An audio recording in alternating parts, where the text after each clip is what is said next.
What's going on, everybody? Welcome back to a little Jays talk. We're going to be going over the upcoming series between the Washington Nationals and Toronto Blue Jays. I'm just going to give a quick preview, and then we're going to get into some predictions. But before we get into it, make sure to drop a like and subscribe to the channel if you're enjoying the content. All right, so just a quick team comparison here. Nationals are 1-2, Blue Jays are 2-2. They had similar results in their first series where the pitching kind of got blown up. The Blue Jays ERA was a 6.0 and Washington's was a 5.8. And if you thought the Blue Jays bullpen was bad, wait till you look up the stats on Washington Nationals bullpen. Yeah, that's a 5.8 ERA in spite of good starting pitching, which is just crazy. They did hammer out 6 home runs in 3 games, which is, potentially a little bit troubling. We did see our pitching staff give up a lot of the home run ball. But yeah, young lineup, exciting team. Not the best team, though, and I'm liking the Blue Jays odds in this series. So we're going to get into Game 1. Bowden Francis versus Mike Soroka. So I checked the stats that our hitters had against these pitchers, and neither team has really any noticeable experience against these guys. They're both not necessarily the youngest in terms of age right now, but in terms of experience, neither one, Soroka was over in the National League with the Braves before, and then he's been hurt a lot, and then he was a reliever with the White Sox, and there just hasn't been a lot of exposure to our team. And same thing for Bowden Francis. There's only been a couple of at-bats from some of the guys on the Nationals. So, yeah, pretty much same there. I like Bowden Francis over Soroka. Soroka, this will be his first start. I believe he was a reliever all of last year with the White Sox. I don't think he made any starts that I'm aware of. But yeah, either way, so it's going to be a return to the rotation for him. So it'll be interesting to see how he looks. Obviously, a Canadian kid. We want him to do well when he's not pitching against the Blue Jays, but for today, he can get absolutely shelled. Bowden Francis looked phenomenal to finish last year.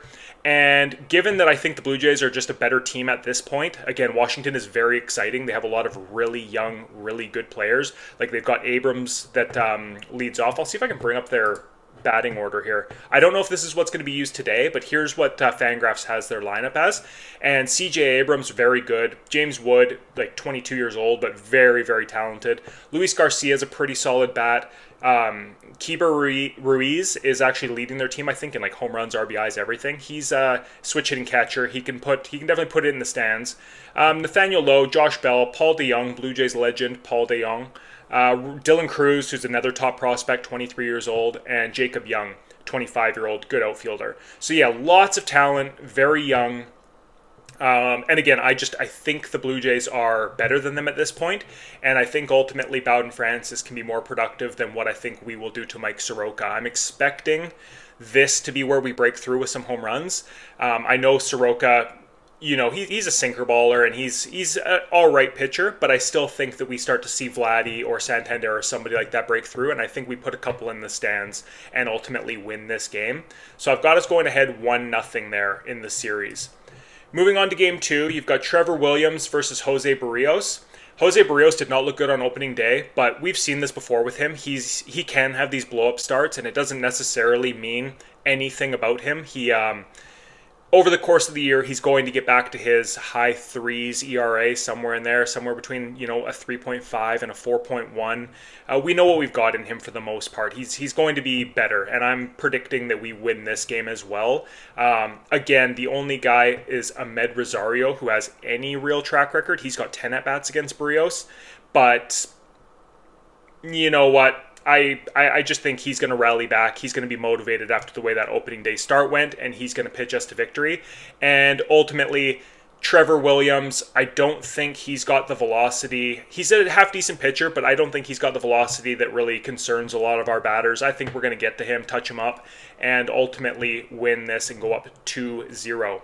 Now, Game 3 is going to be the one that interests me the most because Kevin Gausman looked pretty good in that first game, and we needed him to. He went 6 strong innings for us, but they're countering with Mackenzie Gore. And Mackenzie Gore, big lefty, all the talent in the world. He's been a top prospect for ages. I think he came up with the Padres before he got traded. He might have even been in that Juan Soto deal. Yeah, he was.